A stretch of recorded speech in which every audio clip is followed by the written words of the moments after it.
Vous souhaitez prendre soin de vous de façon naturelle en répondant aux besoins fondamentaux du corps. Bienvenue dans l'univers de la coach respiration avec aujourd'hui un sujet un peu extraordinaire, la vitamine K2 que j'ai surnommée la merveilleuse.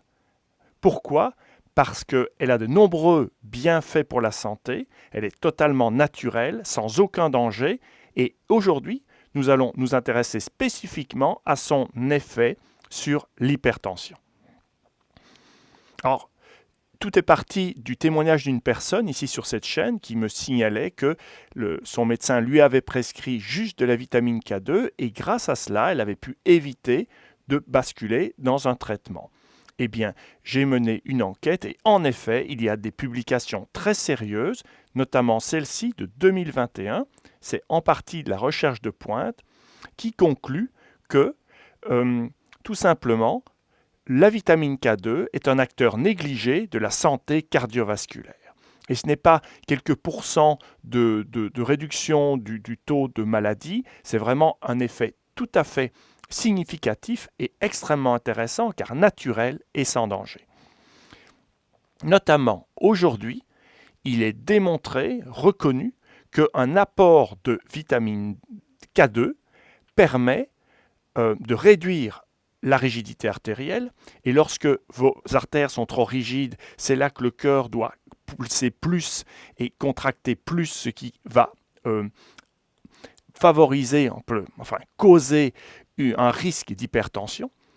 Également, autre effet bénéfique, ralentir la progression de la calcification vasculaire et valvulaire. Là, c'est à nouveau ce problème de rigidification. Réduire l'incidence du diabète.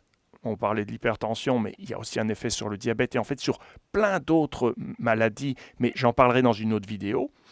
La réduction d'incidence des maladies coronariennes, donc tout ce qui est lié autour du cœur, de la circulation, et diminution de la mortalité cardiovasculaire. C'est vraiment un fait démontré. Si vous augmentez, nous allons voir comment, vos apports en vitamine K2, il y a vraiment une réduction significative qui peut être même observée au niveau de certaines populations parce qu'elles consomment des sources particulières de vitamine K2. Mais ça, c'est toute la question.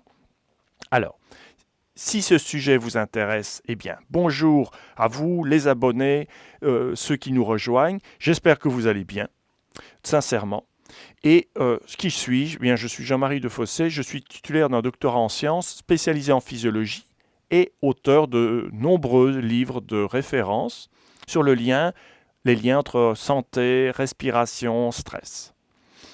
L'hypertension est un sujet que j'ai déjà traité précédemment et dans ces thèmes précédents, ces vidéos précédentes, j'insistais sur le fait que la prévention de l'hypertension passait en priorité par différentes actions. Je cite ici 3 d'entre elles. La troisième est le thème de cette vidéo. La première est d'assurer au corps des apports suffisants en potassium. Et nous l'avons vu, la clé scientifiquement démontrée est un rapport potassium-sodium qui est idéal. Vous voyez mes autres vidéos. C'est pour cela qu'il y a les recommandations dans le mini-guide de coach respiration autour de la minéralisation par le potassium. Nous avons notre complément alimentaire avec notamment ce potassium, ce complément minéralisant, essentiel pour le bien-être du corps car ça répond à des besoins fondamentaux. Deuxième chose très importante dans le cas de l'hypertension, le mouvement. Votre corps a besoin de mouvement et il ne s'agit pas de bouger plus, mais de bouger mieux. Très important. Donc, ce n'est pas une question de s'agiter ou de faire du sport en s'essoufflant. Bouger en harmonie, avec un souffle qui reste fluide. Et notamment, ces mouvements concernent des mouvements respiratoires particuliers. La meilleure façon de respirer du point de vue de la science, c'est le fil conducteur de la coach respiration, c'est la capacité d'expiration profonde. Donc, tout cela, ces 2 premiers points, nous avons la coach respiration, qui est la technique que je développe depuis plus de 10 ans maintenant, qui est là pour vous accompagner si vous le souhaitez. Elle est basée sur la réponse aux besoins fondamentaux et pour cela, nous vous proposons un mini-guide gratuit, du coaching en ligne et oui, nous avons, je vous en parlais, ce complément minéralisant qui est un point essentiel de l'équilibre, de maintien des équilibres en bonne santé du corps. Et tout cela, vous retrouvez les liens pour nos autres espaces sociaux dans la description de la vidéo. Maintenant, le sujet qui nous intéresse ici, c'est de travailler sur la vitamine K2. Cette vitamine K2, de quoi s'agit-il? Alors, en fait, au départ, il a été question de la vitamine K. Alors, je dois vous avouer que la première fois que j'en ai entendu parler, j'ai cru que c'était un gag, parce que la vitamine K, on a l'impression de quelque chose qui vient de la science-fiction, ou presque. Mais il n'y a rien de plus sérieux. Et les recherches ont avancé, et d'ailleurs ne cessent de progresser dans ce domaine. Il y a peu de personnes qui travaillent dessus, mais ceux qui travaillent dessus sont très actifs. Et il y a en fait 2 vitamines K, la K1 et la K2. Les différences au niveau chimique sont assez faibles, mais les différences au niveau de la fonction, au niveau du corps, vont être complètes. La K1 apporte le joli nom de phylloquinone, et vous voyez sa formule développée. Et puis la K2 est la ménaquinone, et la seule différence est le fait que, je ne sais pas si vous verrez, mais la phylloquinone n'a pas de double liaison sur sa partie longue chaîne, alors que la K2 contient systématiquement une double liaison. Et cela fait toute la différence. Les deux sont indispensables pour le corps, bien que le corps puisse être capable de faire de la K2 à partir de la K1, mais on ne sait pas exactement dans quelle proportion. C'est complexe, le corps pourra en fabriquer à partir des bactéries qu'il y a dans les intestins, mais aujourd'hui, à cause de l'alimentation moderne, vous savez, qui est beaucoup basée sur les glucides, il en faut, mais trop pourrait nuire. La présence d'antibiotiques, qui est une réalité de ce monde moderne, fait qu'il y a, ça c'est un constat officiel, un appauvrissement des flores intestinales qui pourrait peut-être conduire au fait que autrefois on n'avait pas de problème de supplémentation nécessaire en K2, peut-être qu'aujourd'hui c'est le cas. Donc ça c'est un débat ouvert. La K1 intervient dans un rôle de coagulation. Si le corps n'a absolument aucune source de K1, il ne pourra pas coaguler. Si vous avez cette particularité qui est que vous avez des bleus, des ecchymoses au moindre choc, pensez à un apport amélioré en vitamine K1. D'accord? La K2 n'intervient pas du tout sur la coagulation, mais joue un rôle essentiel au niveau de la calcification. Elle va avoir un rôle ainsi préventif au niveau de la calcification des artères, on en a parlé, mais également au niveau de valvulaire, c'est-à-dire au niveau des valvules du cœur, mais aussi elle va avoir un rôle très important pour la gestion de la calcification osseuse, et donc elle aura une action sur l'ostéoporose. On en parlera dans la vidéo générale sur les bienfaits de la vitamine K2. Donc, 2 vitamines de la même famille, proches du point de vue chimique, mais avec des effets sur le corps, des propriétés qui sont bien différentes.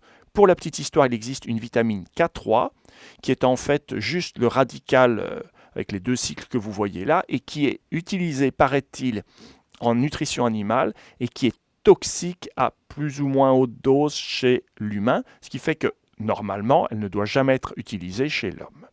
Bon, nous allons ici nous intéresser à la vitamine K2, comme annoncé.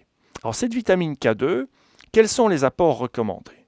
Alors, il y a des études qui ont été faites, des consensus au niveau des autorités de santé, et bon, il y a une plage, évidemment, les Américains ne vont pas être exactement d'accord avec les Européens, des choses comme ça, mais la plage de consensus est de 90 à 180 microgrammes par jour. Mais, il y a un mais, quel est-il? Cette recommandation, elle ne concerne pas la K2, elle concerne la vitamine K de façon générale. Et parce qu'à l'époque où les recommandations ont été établies, il n'y avait pas encore ce distinguo hyper établi entre les fonctions de ces 2 vitamines. Donc il y a un certain retard, et ce qu'on vous propose, en fait, n'est pas spécifique à l'une ou à l'autre, et il y a une sorte d'embrouillamini relatif à ça. Alors, on va se tourner vers une autre recommandation qui est quels sont les dosages, les supplémentations qui ont été utilisés lors des études cliniques pour voir si il y avait un effet sur la santé. Et donc, ça je vous le redis, on conclut à des effets positifs. Ces supplémentations, eh bien, elles étaient à quelle hauteur? La supplémentation en expérimentation clinique était de 180 à 360 microgrammes par jour de vitamine K2. Et spécifiquement, ne vous sauvez pas, la MK7. Alors la MK7, le 7 définit en fait le nombre de répétitions de ces doubles liaisons sur la partie longue chaîne de la molécule. Le corps, lui, est capable de fabriquer de la MK4. C'est elle qui est la plus active biologiquement, mais sa durée de vie dans le corps est très courte, ce qui fait que c'est pas très intéressant. Enfin, vous avez d'une part une molécule qui est très active, mais qui vit, qui se dégrade en quelques heures, d'accord, alors que le MK7 va être capable va être moins actif, mais va se dégrader seulement en quelques jours. Donc le compromis idéal penche du côté du MK7 lorsqu'il s'agit de se supplémenter. Alors, nous aurions donc intérêt à prendre, pour avoir un bénéfice au niveau santé, notamment hypertension, une supplémentation de cet ordre. Quelles sont les sources qui nous permettraient de répondre à ce besoin du corps? Alors les sources, souvent, quand on parle de la vitamine K, voire presque toujours, il est question des aliments lactofermentés. Alors, c'est vraiment quelque chose qui flotte dans l'air ambiant, enfin, je veux dire, c'est sur le net partout, au point que j'y croyais vraiment sincèrement. Et en réalité, il s'agit quasiment d'une fake news. Alors, je voudrais vous dire que je suis un peu effondré parce que personnellement, j'avais préparé la semaine précédente une vidéo sur les légumes lactofermentés, recette maison, un trésor naturel pour votre santé, où j'expliquais comment faire des légumes lactofermentés, qui sont très bénéfiques à la santé. Ça, c'est démontré à travers les effets sur le kimchi, des légumes lactofermentés nord-coréens. Mais je pensais, j'ai dit dans la vidéo, que c'était également une source de vitamine K. Alors, ce n'est pas faux, mais la réalité est que cette source de vitamine K va être extrêmement réduite. De fait, alors, nous allons voir quelques chiffres. Ce fut très compliqué d'obtenir des chiffres sur les teneurs en vitamine K, K2 précisément, de différents aliments. Je me suis basé notamment sur ces 4 articles de science qui renvoient sur d'autres articles de science. Certains d'entre eux sont des reviews, des synthèses. Je vous épargne les détails, mais je pensais que le sujet serait facile à traiter et en réalité, il m'a demandé à nouveau des heures et des heures de lecture et de relecture. Il y a un phénomène particulier, c'est que d'une étude à l'autre, non pas les reviews, mais au niveau des analyses, les écarts peuvent être énormes.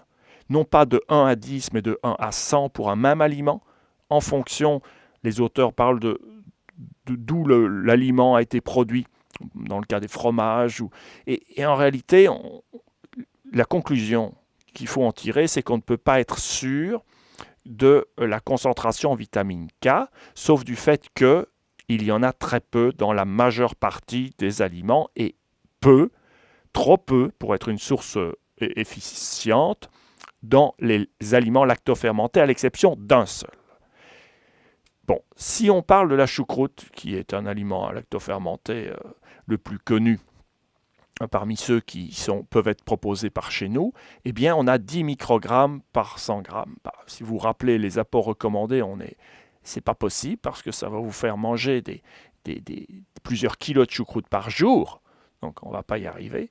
Le yaourt, c'est de toute évidence faible, sans doute plus faible que la choucroute, bien plus faible. Donc, ne comptez pas sur un yaourt pour vous fournir en vitamine K. C'est une information qui ne se vérifie pas dans la littérature scientifique. Le kéfir, vers lequel je me suis tourné, là aussi, ce fut très compliqué d'avoir une source fiable, mais j'ai fini par en trouver grâce à une personne qui avait fait un superbe travail là-dessus. Eh bien, à nouveau, ce sont des petites quantités. Les légumes lactofermentés, que j'adore parce qu'ils font énormément de bien à la flore intestinale, l'apport est faible également, très faible. Et là, on a un boom avec les fromages. Alors, j'aurais pu mettre et ça fromage parce qu'en fait, c'est les fromages en général. Souvent, dans les analyses, ça tourne autour de 50 microgrammes par 100 grammes. Donc, il faudrait quand même manger 400 grammes de fromage par jour, c'est beaucoup. Dans certaines analyses, certains fromages montent jusqu'à 400. Le problème, c'est que ce n'est pas vérifié par toutes les analyses qui ont été faites. Donc, à quoi est due cette variabilité? Dans tous les cas, la vitamine K2 est due à une action bactérienne. Pas les levures, des bactéries. Ce seraient donc des fromages qui ont eu un affinage bactériologique long. Et de plus avec les souches qui produisent particulièrement de la vitamine K2. Les fromages qui ont le plus de vitamine K2, il s'agirait du brie, du camembert, donc des fromages à pâte molle. Mais à mon avis, il faut mieux que le camembert ait bien travaillé. Ce qui fait que au niveau de la santé, moi je ne suis pas pour les fromages qui commencent à sentir un peu, et les fromages bleus, avec ces moisissures bleues. Mais à nouveau, au niveau des autres bénéfices de la santé, je suis pas. Les fromages ne sont pas mon ami. Mes amis, je peux en manger une fois par semaine, c'est pas un problème. Si j'en mange plusieurs jours de suite, je retombe dans de la fatigue chronique, des problèmes articulaires. Et donc je fais attention et je me vois mal vous dire allez manger tous les jours votre demi-brie bien fait parce que ça va vous apporter de la K2. Je crois que vous ferez du mal par ailleurs. Tout petit peu de fromage de temps en temps comme un cadeau pour le goût formidable, mais de façon routinière. Alors, quelle est la source vraiment de K2? Il s'agit d'une préparation dont j'ignorais l'existence avant ce sujet, qui s'appelle le natto. Là, avec le natto, il vous suffirait de 10 grammes par jour pour avoir la ration nécessaire pour une supplémentation. Donc, nous avons donc des apports recommandés qui seraient de 90 à 180 microgrammes par jour. Et effectivement, vous voyez que la seule chose qui peut répondre, c'est ce fameux natto. De quoi s'agit-il? Eh bien, il s'agit d'un fait de fèves de soja fermentées grâce à une bactérie particulière qui se nomme Bacillus subtilis de la variété natto. Et ça va entourer ces fèves de quelque chose d'un peu visqueux que les gens qui promeuvent décrivent comme des filaments délicats. Bon, il n'empêche que c'est très curieux. Il paraît que ça a un goût très particulier. Soit on aime, soit on déteste. Et c'est un goût acquis. C'est-à-dire au début, on ne trouve pas ça bon. Et c'est avec l'éducation qu'on finit par trouver ça bon. Donc c'est pas comme le sucre qui, lui, est quelque chose qui, à la naissance, vous mettez un grain de sucre sur la langue d'un bébé, il aime et il sourit. Mais pas avec le natto, ça ne marche pas. Mais par contre, c'est super bénéfique à la santé. Alors que faire? Que faire concrètement? Peut-être qu'il y a une piste autre qui est le fait, je vous en parlais, que la vitamine K1 peut se transformer en K2 à l'intérieur du corps. C'est montré. Cette voie biochimique existe, d'accord? Donc je me suis dit, nous allons non pas essayer de manger des aliments riches en K2, mais en K1.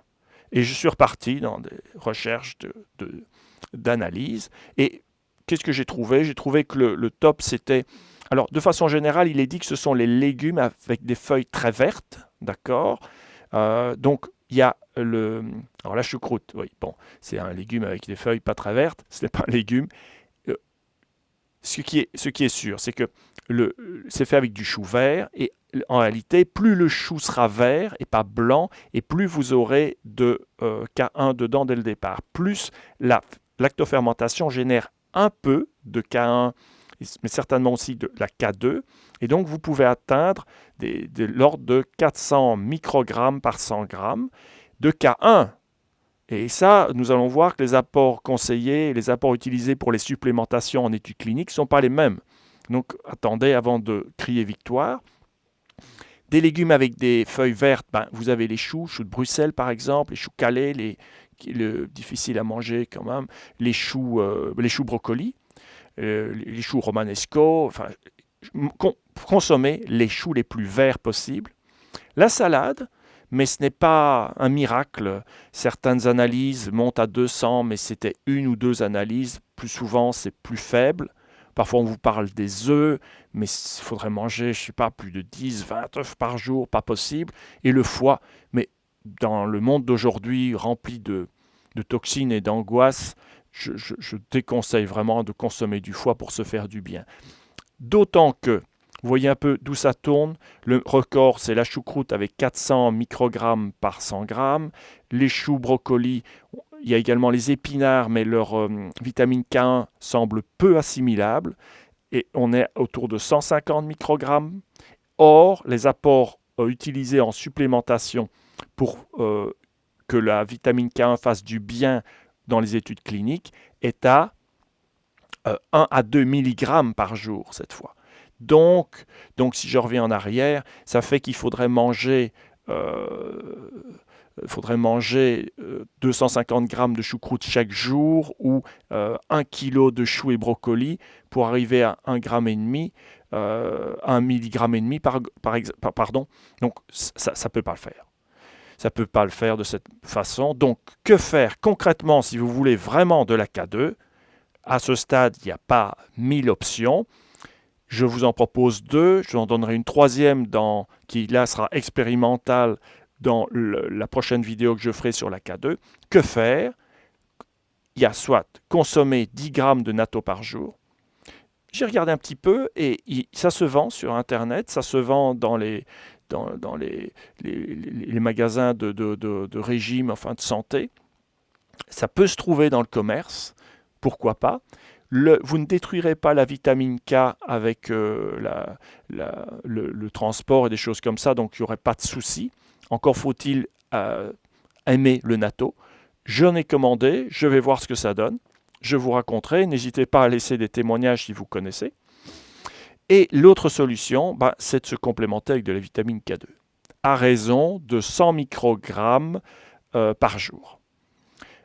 Dans les communications scientifiques, la vitamine K2 est mise en avant comme quelque chose qui n'est pas coûteux.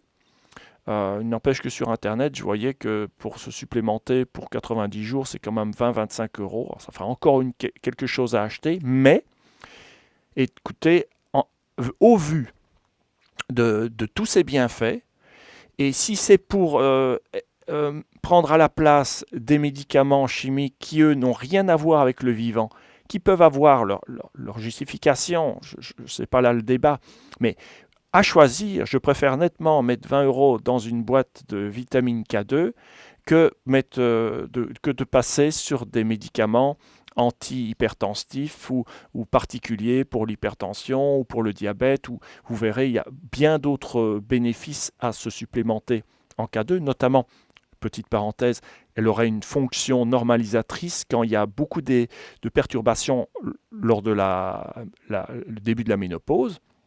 C'est vraiment quelque chose de très intéressant. Après, chacun est libre de faire comme il veut. Voilà, consommer du natto ou se complémenter au meilleur de ce que l'on peut trouver comme complément en vitamine K2. Autre point très important pour ce sujet, je trouvais passionnant, qui donne vraiment envie de s'intéresser à ça, ne serait-ce que de temps en temps offrir à son corps cette belle vitamine, c'est à quel moment le consommer. On devra toujours consommer la vitamine K2 au moment d'un repas qui contient des apports de matière grasse. Donc déjà, arrêtez, s'il vous plaît, d'avoir peur de mettre la matière, des lipides dans votre alimentation. Je vais faire une vidéo, je ne vais pas attendre longtemps avant de la faire. On a droit à ce que la ration alimentaire au niveau énergétique soit constituée à 20% de matière grasse. Avec ces matières grasses, je parle de matières grasses de lipides sains, pas des choses qui ont été grillées, frites, calcinées. Avec ces 20%, vous n'avez aucun souci de santé. Vous ne prenez pas de poids, vous ne vous bouchez pas les artères. D'ailleurs, les artères se bouchent, à mon sens, bien plus à cause des apports de sucre rapide que de lipides. Donc, vous avez le droit de mettre de lipides, des graisses, des huiles dans votre alimentation. Ce n'est pas un souci. Et ces graisses lipides vont permettre à cette vitamine K2 de passer plus facilement dans le sang, car cette vitamine est soluble dans les lipides uniquement, et pas dans l'eau. Est-ce qu'il y a des précautions à prendre ? Eh bien, la super nouvelle, c'est qu'il n'y a aucun danger à prendre de la vitamine K, que ce soit la K1 ou la K2, même à 50 fois la dose, il n'y a pas de souci, sauf, ça c'est important, si vous prenez des anticoagulants, particulièrement la warfarine, mais en fait la warfarine est un des noms de médicaments qui contient, et c'est ça qui est essentiel, l'anticoagulant qui est une molécule, la coumarine. Donc si vous prenez un anticoagulant avec de la coumarine et vérifiez que elle n'est pas vendue sous un autre nom au niveau de la boîte de médicaments, eh bien, ne prenez pas de vitamine K2. Pourquoi? Parce que cette vitamine K2 va inhiber l'effet anticoagulant. Et donc, ça réduirait à zéro l'effet de votre traitement. Voilà, cette vidéo sur la vitamine K2, la merveilleuse, est terminée. J'en ferai une deuxième, j'y tiens parce que ça a l'air vraiment d'être un trésor pour la santé. Je vous souhaite de prendre soin de vous, de prendre soin des autres, de prendre soin de notre si jolie planète, elle en a grand besoin. Et puis je vous dis à bientôt pour une prochaine vidéo de Coach Respiration.